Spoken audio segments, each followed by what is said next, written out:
some pancakes and waffles with syrup and butter because, you know, why not have birthday cake for freaking breakfast? Raise your hand, you had pancakes and waffles in the last week. And I know you had, I can read your freaking minds. Put it up in the air. Put it up in the air. Keep up. Yeah, that's freaking poison, okay? Just after you do it, after you cook it, prepare it, and then you put a candle and blow it out because you'll be doing that less often if you keep eating that shit.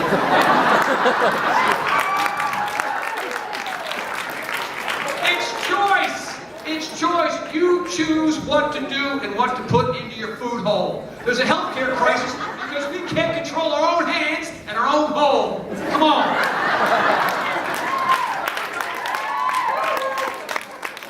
Oh, you know, Tony's a little irreverent person. I mean, in the videos, I mean, with a pterodactyl and the don't smash your face like that. He's talking about holes and it's scaring me.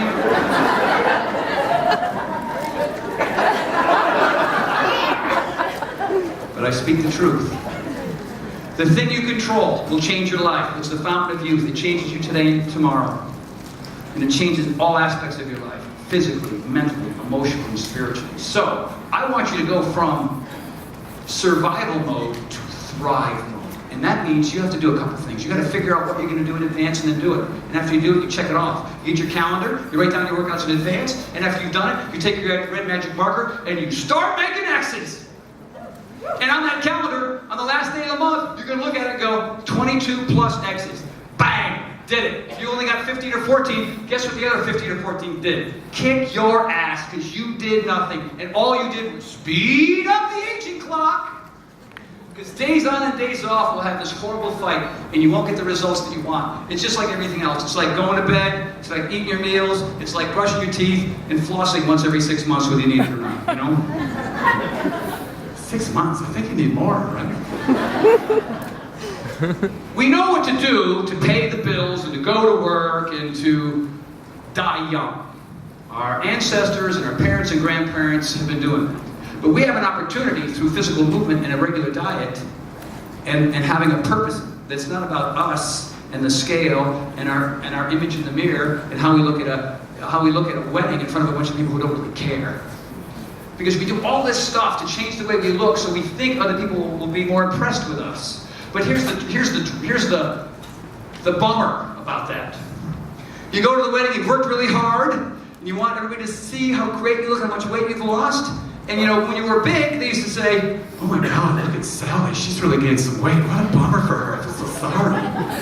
And then you lose the weight, you look great, she says, "Oh, look at Sally, she's so thin, she thinks she's better than you, bitch."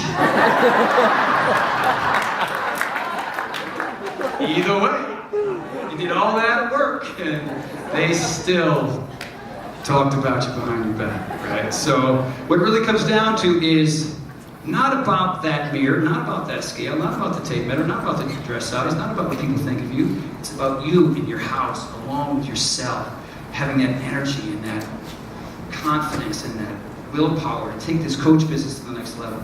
Because, you know, as much as the aesthetic thing really shouldn't matter, even though it does a little bit, you are representing these products. So, you know, if you're big and you stay big and people go, "Oh, where are you selling Shakeology, this fitness program?"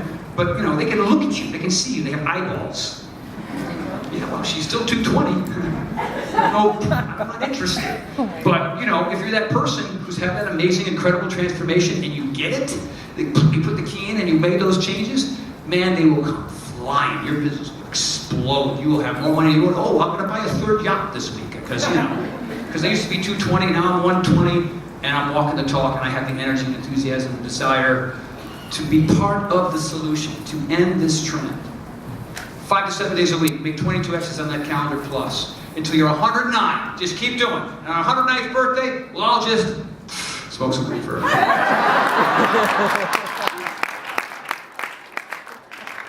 that time, it'll be legal everywhere. 109, screw it, baby. I got my yachts, I got my cars, I've saved 10,000 lives, I'm a Beachbody coach, I walk the talk, but not until you're 109. Right? So that's everything. And of course, you know, if you look at my programs, X2 and X3, variety.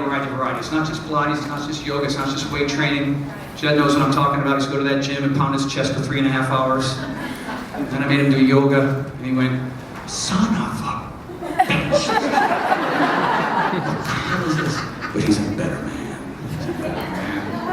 All right, so the thing about variety is it keeps you interested.